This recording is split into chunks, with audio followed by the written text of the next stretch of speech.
Drew and Kai swim at the Metro Court pool while discussing politics and employment. Drew also praises Kai for alerting him to Curtis's attempted ambush.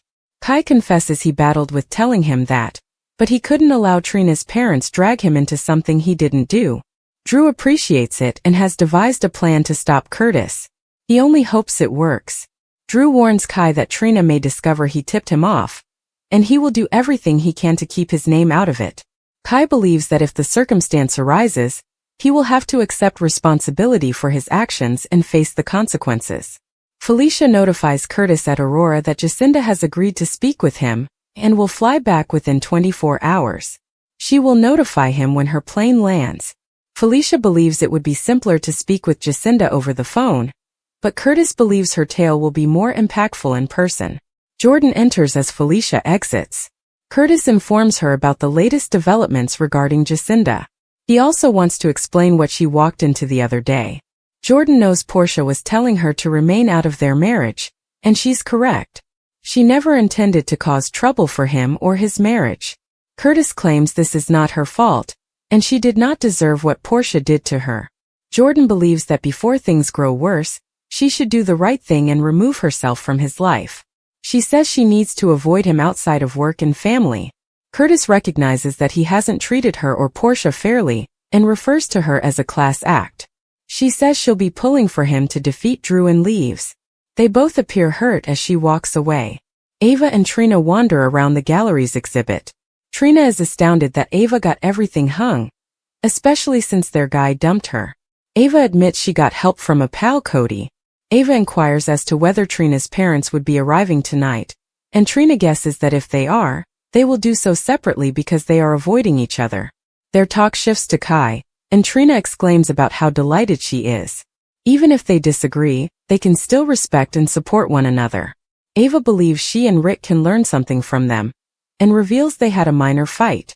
Cody arrives at Alexis' apartment, neatly dressed, and informs Christina that they have a problem.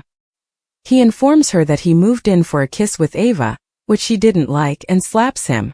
Christina believes there is still a chance because Ava did not send him packing, but asked he stay to continue assisting her. Cody acknowledges that while Ava did remark it was a good kiss, he wishes they didn't have to continue since there is more to Ava than he realized. Christina argues that there isn't. Christina claims it's all an act, but Cody claims Ava has suffered terrible consequences, including the loss of a daughter. Christina feels what happened to Kiki was terrible, but Ava hasn't learnt from her mistakes. She reminds him that they are also doing this for Molly's sake, as she despises Ava's relationship with her father. Cody believes they should inform Molly, but Christina demands they keep it a secret. Molly walks in and wonders what Cody is doing here and what the secret is. Christina claims she was merely telling Cody how nice he's been to their family recently, which is their secret. Cody decides to go, but Molly wonders where he's going looking all nice. Cody informs Ava that he will be attending the art show at her gallery. He claims he helped hang the images, which are of cute baby animals, and suggests she should see the show. Cody leaves and Molly asks her sister what's up with her. She never skips an opportunity to disparage Ava, and the one time it mattered, she kept her mouth silent. Christina informs her that everyone has been encouraging her to quit criticizing Ava. Molly says no in front of Cody, and she tells her that Ava was clutching him at the pool the other day like an evil spider woman. Christina notices she's getting heated up about Cody, and wonders if she wants to be more than friends with him. Cody arrives at the gallery, and Trina makes herself unavailable to check on the caterers. Ava says he cleans up well, although he's quite early. He wanted to apologize for last night, but she said it was all forgotten.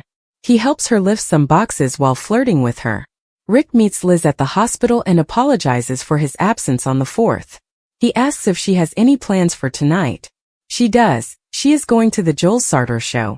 Rick says he's going, therefore they should go together, even if it's not a date. She wonders if he is certain about that. Liz acknowledges that she enjoys spending time with him, but she does not want to deceive him. Rick assures her that he only wants and needs her companionship. Carly confronts Willow at the nurse's station about her act with Wiley at the pool, threatening to ban her if it occurs again. Willow wonders how she can be so callous when she hasn't seen her children in weeks. As they dispute, Lucas appears and takes his sister away. Lucas informs Carly that he phoned her because he needs a favor. He needs her to keep Marco safe from Sunny. Carly wonders if this is about the fire.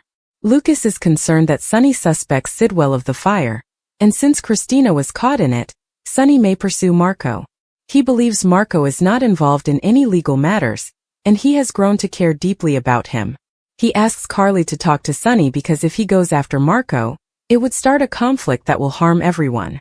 Liz later checks on Lucas and inquires about Marco's well-being. Lucas admits he feels bad and wonders if he could have saved his mother if he hadn't stopped to help Christina. Liz believes that if he did not stop, Natalia and Christina would have died. He simply hopes that some people will realize what a hero Marco was that night. Sasha is watching Daisy at the Q's boathouse, and Michael offers to look after her so she can rest. She refuses to let her kid out of her sight after last night. She reminds Michael of all the strange events that have occurred, but Michael believes there could be a plausible explanation. Sasha realizes he thinks she is crazy. Sasha reveals that she has previously experienced mental health challenges, addiction and postpartum depression, and that this is not the case now. Michael trusts her because he has seen her at her worst. If she is correct, it follows that someone with access to the residence is responsible for this. Sasha tears because she believes someone is gaslighting her, and the house is unsafe for her and Daisy, so they must leave. Michael insists on supporting her decision and inquires as to where she plans to go.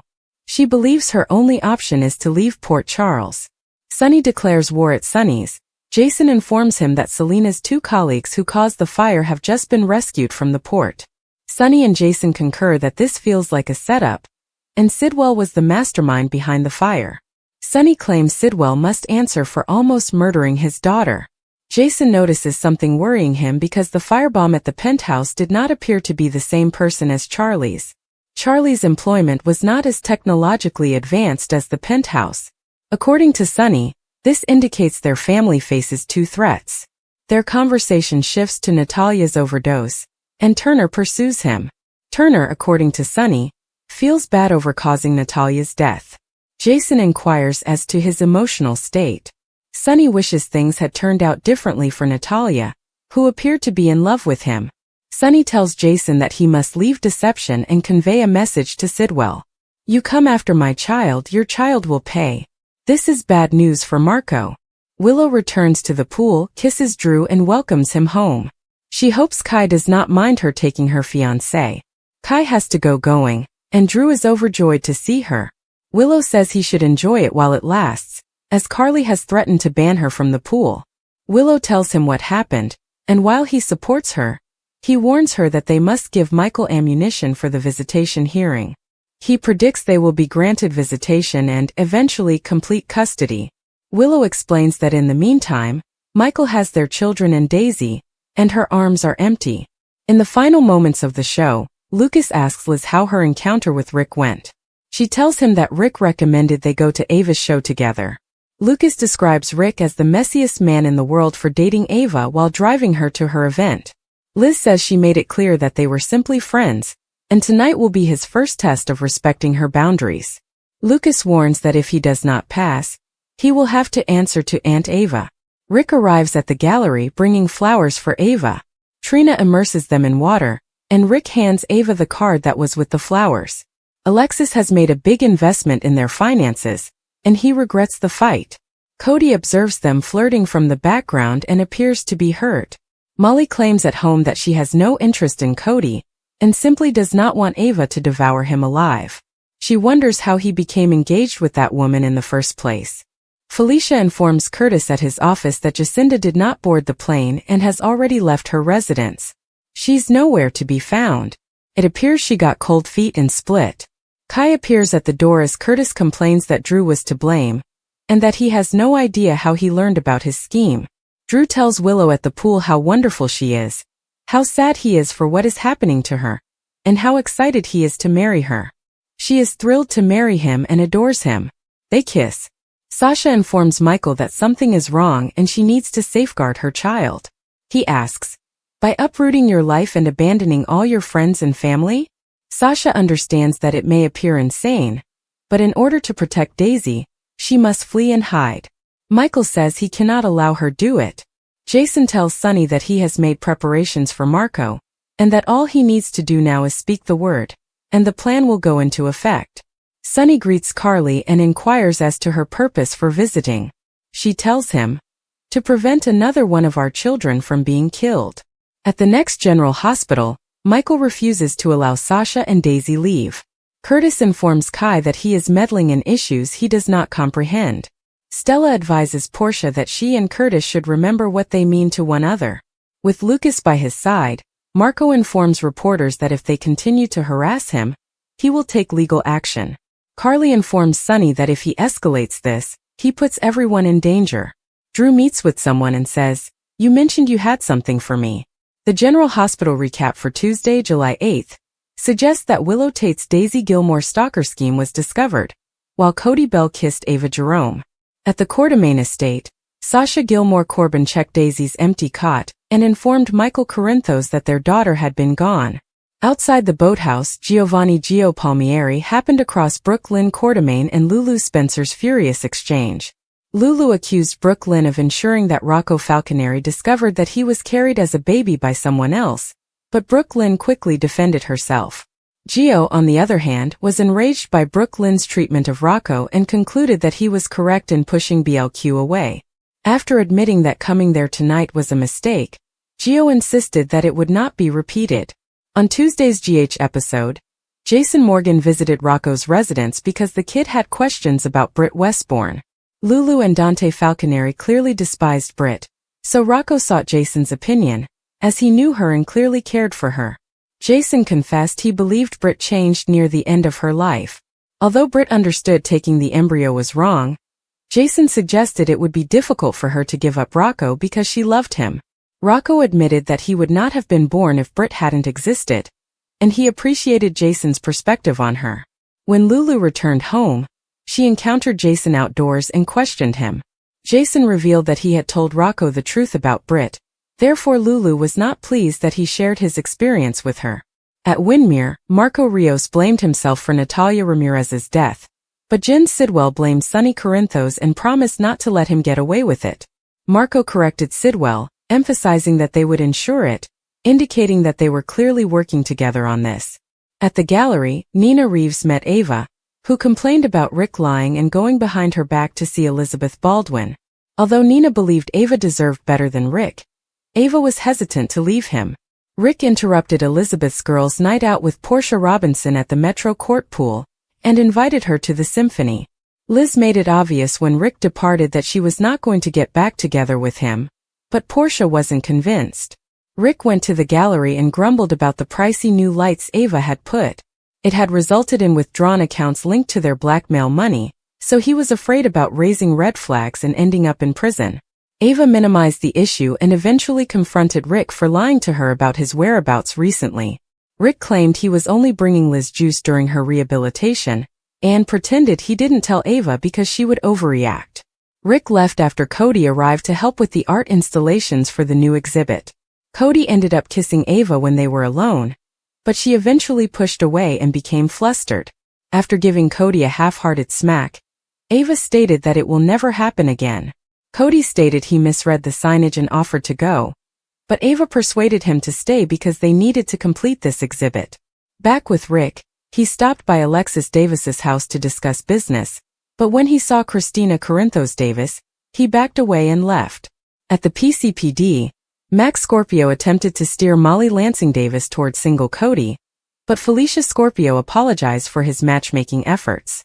Mac eventually discovered that there was a suspected child abduction case, so Harrison Chase and some officers searched the Quartermain home for Daisy. Sasha remained terrified and recounted all of the bizarre events that had occurred recently. Then Olivia Quartermain discovered Daisy in the living room bassinet.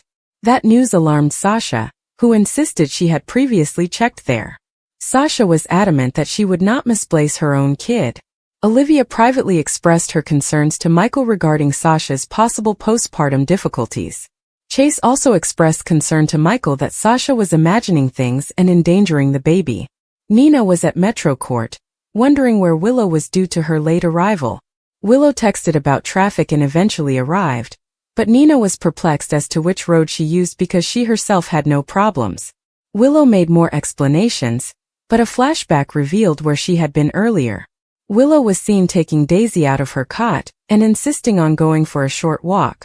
Willow went on to say that Sasha had deceived her and Michael refused to let her see her children, so she wanted to show them what it was like to have their child taken away. According to General Hospital teasers, Willow's mental state has clearly deteriorated, so stay tuned for more baby mayhem. It starts with Sasha at a place she never expected to return to. Utter emotional instability. Her instincts tell her that someone is after her infant girl, Daisy. After discovering Daisy's clothes had been rearranged, her baby monitor had been turned off, and the lights in the nursery had been left flickering, Sasha is confident this is no coincidence. Michael, on the other hand, is skeptical. In truth, his countenance embodies Corinthos' steel. Cold, serene, and commanding. He informs Sasha that quitting town is the worst thing she could do, because it would not only make her look guilty, but would also expose Daisy to more danger. He recommends an unexpected solution. Sasha and Daisy should move in with Carly. He insists that with security, family, and stability, she will be safer than if she ran alone. However, it does not feel like protection to Sasha, rather like a trap. Michael does not say it, but the threat is in the air. Leave and you will face a custody struggle. Michael does not want it, but he is already planning for it just in case. Sasha can see it in his eyes. In Port Charles, Jason Morgan enters Sonny's apartment with the customary quiet of a guy who does not talk unless absolutely necessary. Sonny doesn't spend time telling Jason that Marco Rios is out of control. Marco is threatening lawsuits, opposing the use of the Corinthos name, and blaming Sidwell Media for everything Natalia has experienced. Jason listens closely, but what Sonny says next causes him to tilt his head. "We're not waiting for the courts," Sonny growls. "We'll shut him down." Jason does not protest, but his quiet is heavier than usual. It's the type of stillness that indicates he's considering the consequences, not of killing, but of what it would do to Carly, Donna, and Sonny himself. The line between devotion and blind obedience has never been thinner. Carly, who is oblivious of the conversation upstairs, is in the Metro Court lounge with Willow. They're conversing over coffee, which isn't light. Carly is worried. Michael has returned to his evil side, which appears when he is hurt or terrified. Carly recognizes the look Sonny gets before a vendetta. She doesn't say it out, but she wonders if Michael may go too far this time, particularly with Sasha. Meanwhile, Drew sits in his Aurora office with a suspicious gift in his lap. Inside is knowledge that could ruin someone's life. The details are unclear to the audience, but Drew's tense expression indicates that the contents give him enormous leverage. He calls his assistant and instructs her to organize a meeting with Curtis, but not yet. Drew understands that he has to play this just right. Curtis is no longer simply a financial opponent. He is also an emotional rival who has spent too much time with Portia and Jordan. Curtis is outraged. Earlier in the day, he confronted Kai Taylor, the new legal consultant who was overheard chatting between Drew and Curtis. "Do you think you understand what's going on here?" Curtis spat. "You're playing chess with people's lives, and you don't even know the rules." Kai attempts to remain composed, but it's clear he's in over his head. Curtis' expression conveys one message: stay in your lane or get run off the road. Portia senses the tension but turns it into a visit to Stella. The two ladies discuss what it means to leave a legacy, to make decisions that their daughters will either appreciate or despise for the rest of their lives. Portia's voice trembles little as she says Trina's name, but Stella notices. "You can lie to yourself," Stella adds gently, "but don't lie to her." Portia isn't ready to take Stella's counsel yet, but she will have to soon. Jocelyn and Vaughn fabricate a false breakup in a more private scene of the drama. Loud words. The doors slammed. Tears were carefully placed. It's all for show, of course, to dispel any worries that their friendship is becoming stronger. But Emma Scorpio Drake, who is watching from the corridor, is not buying it. She's seen enough manufactured breakups to understand that real ones hurt more silently. When she enters the room after Vaughn storms out, she raises an eyebrow. "Did you guys practice that?" she says, half joking, half accusing. Jocelyn doesn't respond. Willow wanders alone amid the Quartermain estate. She's watching the Sasha scenario deteriorate and realizes something isn't right. She's also seen tiny items going missing. Doors that had been locked suddenly opened. Footsteps in the hallway when no one is home. Her instincts tell her something is on the way, but she hasn't considered the possibility that the terror Sasha fears is already present. As the episode comes to an end, Sasha sits calmly in Daisy's nursery. She watches her baby sleep and repeats, "I will not let them take you. Not him. Not anyone." However, Sasha is unaware that someone is watching her. From outside the window, concealed in the shadows, silent and waiting. Christina had always believed that her heart was in the right place, even when her plans became out of hand. However, it was becoming increasingly difficult for her to justify her actions, not only to others but also to herself. When she first devised her current plan, she intended to address problems, mend emotional rifts among her family, and help make something meaningful out of the turmoil around her.